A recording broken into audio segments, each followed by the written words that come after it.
Welcome to Washington, D.C., the seat of American power and the home of the US president. Once every 4 years, a fierce battle is fought across the United States to decide who will occupy the White House.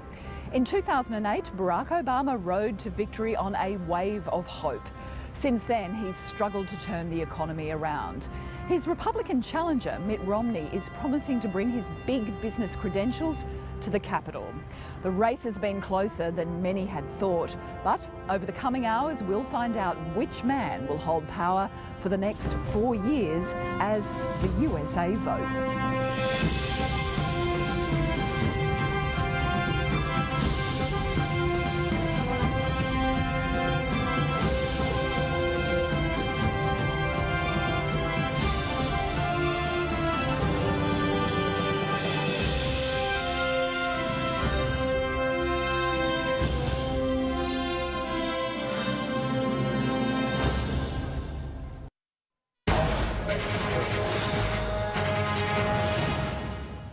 Good morning and welcome to this 7 News special coverage of the US elections, the other great race of this first week in November.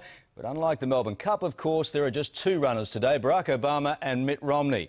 And for the past couple of weeks, the two of them have been running neck and neck. Rarely has a presidential race been so tight. That was, of course, until the arrival of the superstorm Sandy, which not only flattened large parts of the East Coast, but also Republican Mitt Romney's campaign momentum.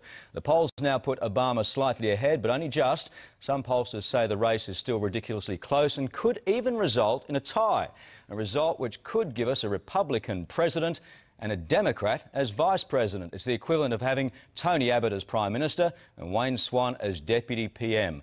And it's a serious prospect. More on that later. Today, 7 News will be sourcing election coverage from our affiliates in the United States, CNN, NBC and MSNBC. And we'll be getting expert analysis from Dr. Quentin Beresford, Professor of Politics at Edith Cowan University, who will be joining us here in the studio. Quentin, good morning to you and thanks for joining us. Chris, pleasure. This is Nine's live coverage of the 2012 US presidential election.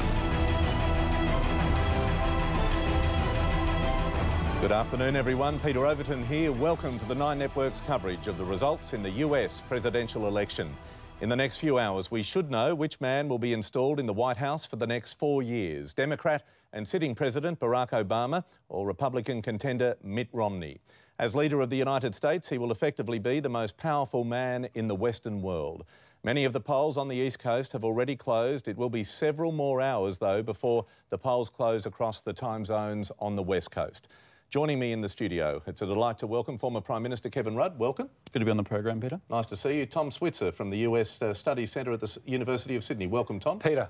And, of course, my colleague here at the Nine Network, Deborah Knight, a former US correspondent who covered the re-election of George W. Bush. Welcome, Deb. Good afternoon, Pete. Nice to see you. We'll be crossing live to US Bureau Chief Robert Penfold, who's with President Obama in his hometown of Chicago, and US correspondent Denham Hitchcock with Mitt Romney in Boston. Plus, special insight from our political editor, Laurie Oakes from Parliament House in Canberra, and the results, of course, as they come in from America's ABC television network.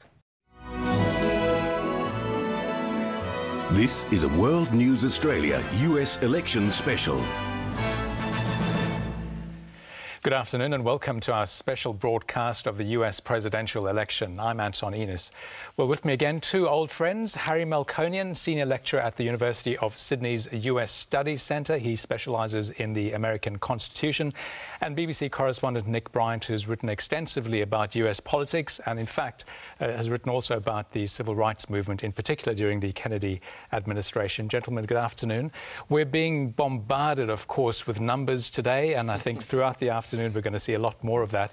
But I think if ever the cliche "too close to call" was true, today must be it. Anton, it's as close as a tick. It isn't close in most of the American states. We know how most of them are going to play out. The big states like New York and California, they're going to go Democrat. Some of the southern states like Alabama, Georgia, Texas, they're going to go Republican. But what we're looking at over the next few hours is the results in 10 key battleground states. That's where the candidates have been focusing on for the past few months. They haven't even bothered visiting other states. And those are the key states like Florida, like Virginia, like North Carolina, like Ohio. Ohio, particularly important. Why? Because no Republican has ever won the White House without winning Ohio. And Romney really has to win there tonight to stand a chance of winning the White House.